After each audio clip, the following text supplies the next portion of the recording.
Usa sa nag-una nga panghuna-huna or mindset sa mga tao dinhi sa kalibutan, kinig yung pagpadaghan sa atong kwarta or sa atong pagkaon.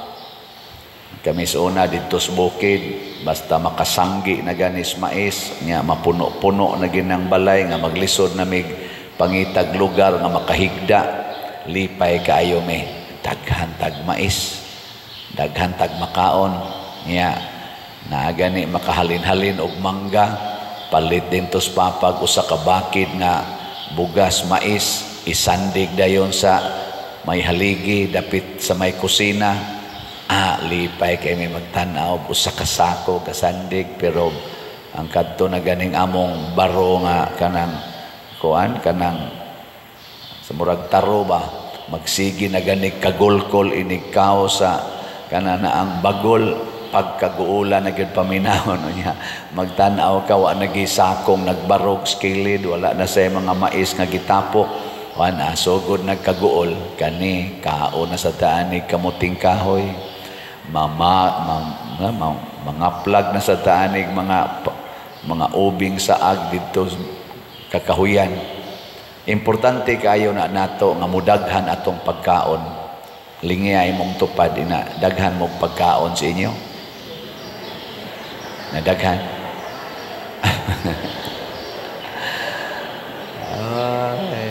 Ona tigom yun. Ona ang atog yung una-una aron mo daghan ang pagkaon, tigom, pag tinihik yun, pag dinaw yun, tigom, sige yung tigom. Ang term ana sa in English, save, store. Ana. Sige yung tigom, haron mo daghan. Mo na, kung gusto ka mo daghan imong kwarta, ayaw panghatag, ayaw palit og slot, ipautang niya interese para motubo yun, motubo. Muna'y atong pamaagi. Pero nias atong ebanghelyo gipakita sa Ginoo unsaon pagpadaghan ang jutay nga pagkaon, ug maosad ni ang pamaagi unsaon pagpadaghan ang jutay nga grasya. Unsaon man ipaambit sa uban nga nagkinahanglan. So kung ikaw jutay na lang kag pagkaon, i-share na sa imong mga silingan nga way gikaon. Ana, sakto ba ning kang Hesus o sayop? Nya mosunod mo ani dili? Mopalit na mog slot o dili? In kapadir para pliti in tao ning akong kwarta 100 raman, 100 pesos raman ang atong sitio para itukod og mga balay sa galisod in tao puyo og balay nga dili moto ana nya ingka unya padir mahurot ning akong igpipliti, ayaw nagpliti, paglakaw na lang ana no reklamo dayon. Mao na si Jesus 12, 13 sila kabuok sa ilang grupo. 12 ka apostoles, niya si Jesus 13. Nakita ni Jesus nga wa nay mga pagkaon ang mga tao nga 5,000 kapin. Kay tulo na kaadlaw silang nagsigig yampunga dito ni Jesus. Kay si Jesus siging ayos mga masakiton, ana magunsa magiayo ang imong sakit niya wa na kay gikaon. Ana unsa may nahitabo, ang hunahuna ni Jesus didto sa mga tao nga 5,000 kapin. Nya ningon dayon ang iyang mga tinun-an, Lord, asa man ta mangitag pagkaon nga ipakaon ana mga tawhana? Ingon de si Jesus, pila may inyo dihang pagkaon? Insya di ay pila to? 7 kapan o jutay isda. So katong 7 kapan o gila tong bahin-bahino nilang 13 kabuok, mabusog-busog yun sila ato. Meaning, para gito nila. Pero sa may giingon Hesus, sige, palingkura ang mga tao. Nya gikuha to niyang 7 kapan, iyang gipikas. Pasalamat siya siyang amahan, iyang gipikas, gihatag sa mga tinunan. Paghatag niya sa mga tinunan, gikaon sa mga tinunan. Nilahos og hatag ngadto sa mga tao. Nila sigurua ang ilang kaugalingon, ang gisiguro nila ang daghan kay mga tao nga gigutom. Unsa may hitabo? Nakakaon ang tanan, apil sila. Nakakaon.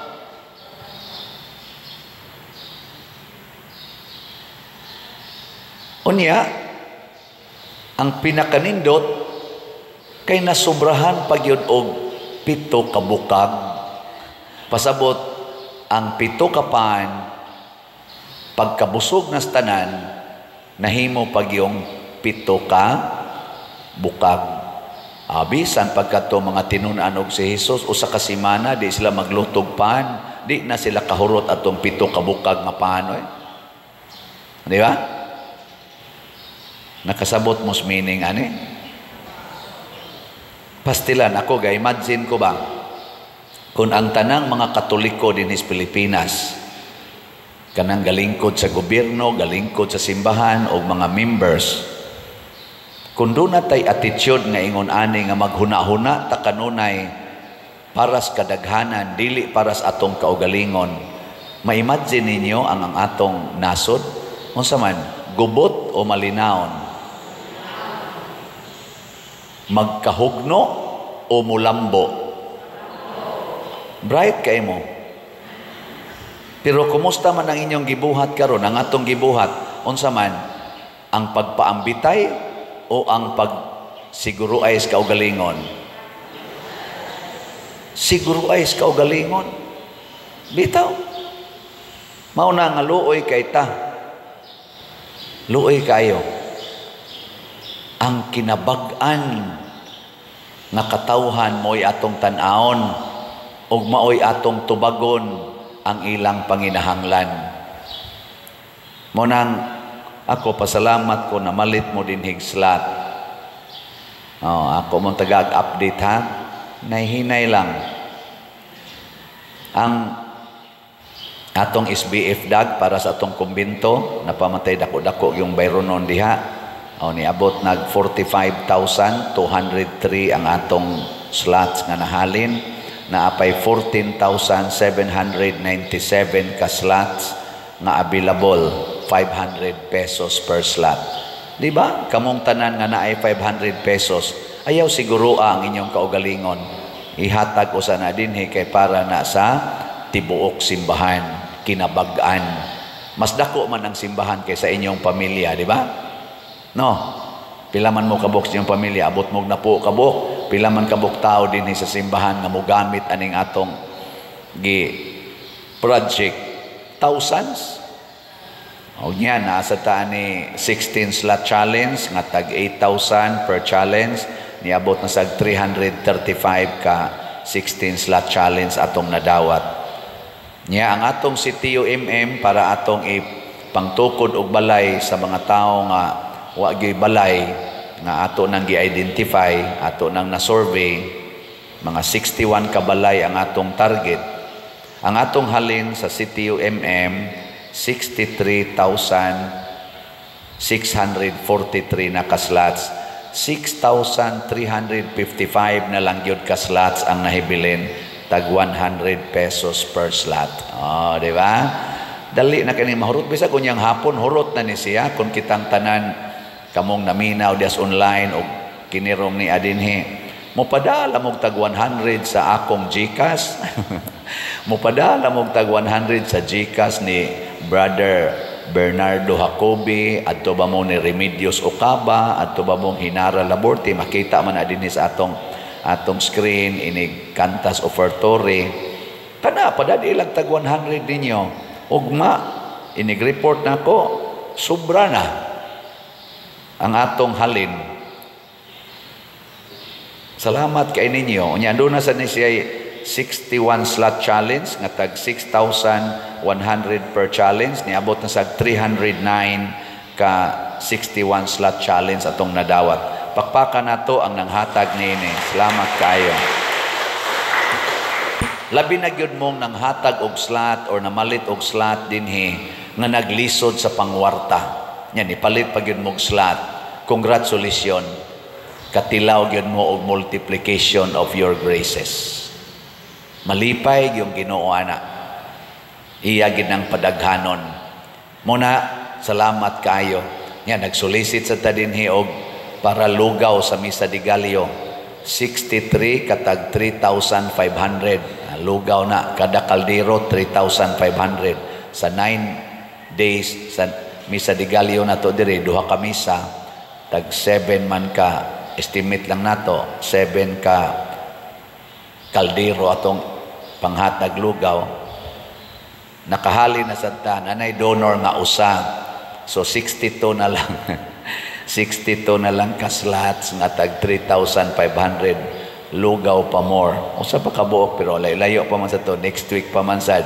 Magmisa de Gallo na ta. Next week ba? Dili pa di ay. 2 weeks from now.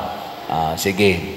Ato pa ning paliton. Pag kaninduta ani ang gibuhat. Mao na kining atong gibuhat dinhi nidaghan ang atong bahandi sa atong parokya. We are receiving millions of donations and kolekta tungod kay kining maong mga millions nga atong nadawat wa ni gisod sa bulsa namong mga leaders dinhi sa simbahan. Unsa man gihatag ni sa kadaghanan, although na say gisod sa among bulsa pero kana ra sang igo namong panginahanglan. Pagkanindot unta kung ang ato mga leader sa simbahan o sa gobyerno mao ni buhaton, di ba? Nang ilang hunahunaon unsay gikinahanglan sa kadaghanan, dili ang gikinahanglan sa ila lang kaugalingon. Ana ba? Suwaya na ako nighatag og pamalandong kini karong gibuhat sa atong mga officials. Labi na ning impeachment na karon nga ilang gi-file, impeachment sa atong Vice President. Akong pangutana ba, i-check na to ang public, ang general public. Mao ba ni ang nag-una nga pangandoy sa mga tao nga ma-impeach ang atong Vice President? Mao ba ni ang nag-una karon nga panginahanglan sa kinabag-ang katawhan, labi na sa kanang waroy mga trabaho, kanang mga way balay, kanang naigo atong mga bagyo, kanang ilang mga uma nga daot ug ang ilang mga balay nga anod sa landslide. Mao ba ni roy ilang pangandoy? Kani mga nangataktak sa trabaho kay nasira na ang mga kompanya, kay wa na tay mga foreign investors, kaning millions nga jobless sa atong nason. Mao ba ni ang ilang pangandoy ang pag-impeach sa atong Vice President tungod kay siya mo hinungdan nganong wa na tay kwarta, nganong sige ning kabungkag ang atong mga infrastructures, kalabi na ang flood control, nga siging lunop ug naay bagyo, nga ni aning drugas, perting baha sa drugas, hinungdan ani kana bang atong Vice President kakinahanglan gid nato i-impeach. Nya mo gasto na sa taani og billions sa process sa impeachment. Mao ba ni ron ang panginahanglan, ang kauhaw o kagutom sa atong mga tao dinhi ang kinabag-an nga Pilipinos?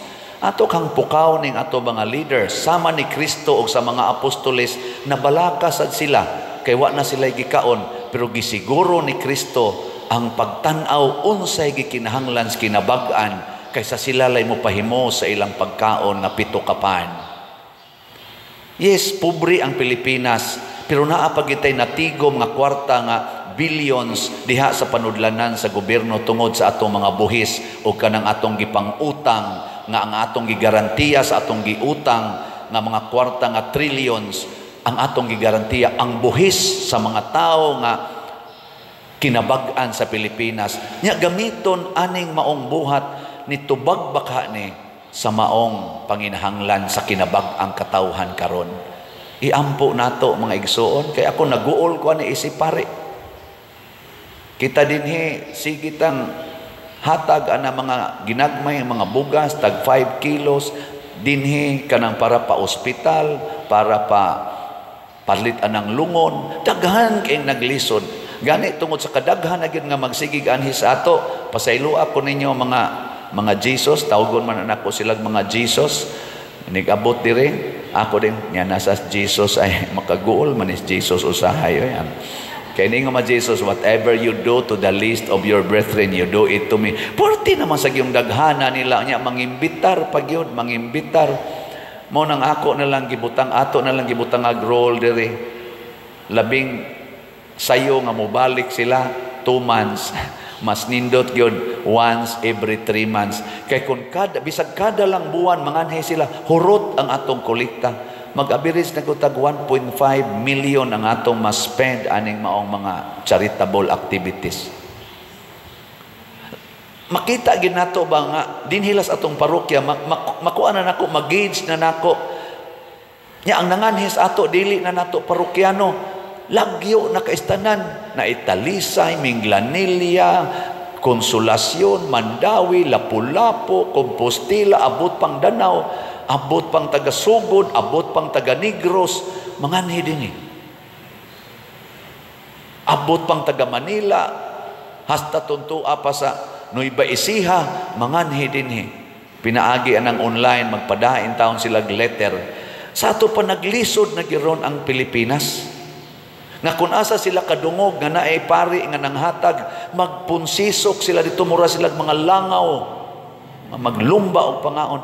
Sa ato pa ang gikinahanglan sa Pilipinas, ang pagkaon o hinabang o pagtukod o mga struktura nga mutubag ni ining panginahanglan sa kalisod, dili ang paggasto sa kwartas gobyerno para lang anang siging hearing, siging impeachment. Millions, billions of pesos ang nagasto, di asay millions of Filipinos nga way hapit gikaon, way ikapa-ospital, wa gani ipakapalubong sa ilang mga namatay. Are we doing what is Christian? Are we doing justice to the needy people, needy Filipino people? Ato ka ng tarungon. Muna nakaniingon ta nga matod pa sa atong unang pagbasa, magpuyo ko sa balay sa Ginoo sa tanang adlaw sa akong kinabuhi. Giripit po na sa atong tubag sa Salmo.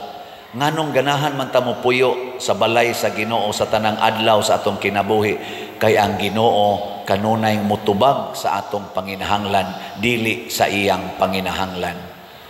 O kita sang tanan nga nagtuo Ginoo, tinuod yung nagtuos Ginoo, kita mga Katoliko, mga Kristiyanos, kinahanglan ka mao sa tang mutubag sa panginahanglan sa kadaghanan, dili sa atong panginahanglan.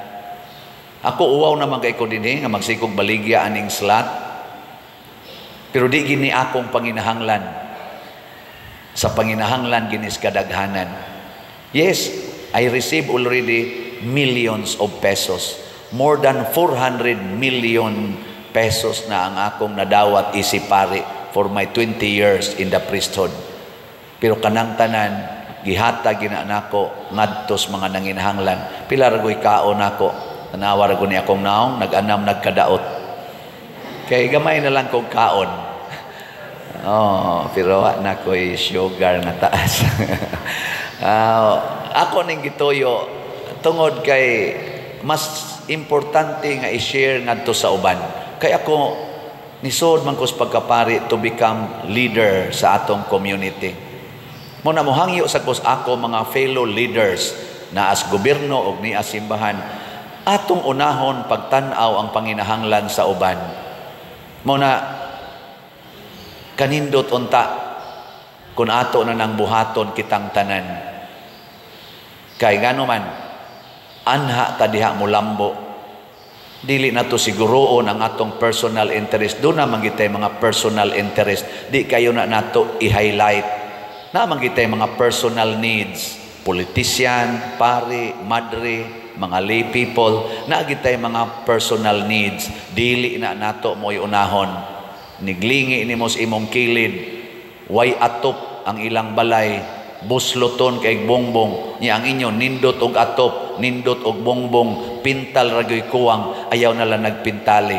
Ang budget ni mos pintal, ipaatop na lang na og ipabongbong sa ilang balay. Di ba? Igtanaw ni mos imong silingan, kausara mo kaon sa kaadlaw, wa gani sudan, kana rag yung kanon mo ilang kanon, nya ikaw, katulo ka makakaon, napakay snacks, pero ordinaryo lang imong pagkaon, kuhain na lang tingali usa ka kananan, oy kaduha na lang kamo kaon, i-share ka na sa imong silingan ang pagkaon nimo ug ang imong sudan. Mao nay gibuhat ni Hesus ug mao nay sekreto nga mulambo ang atong kinabuhi. Gitawag na sa atong katilingban og patriotism.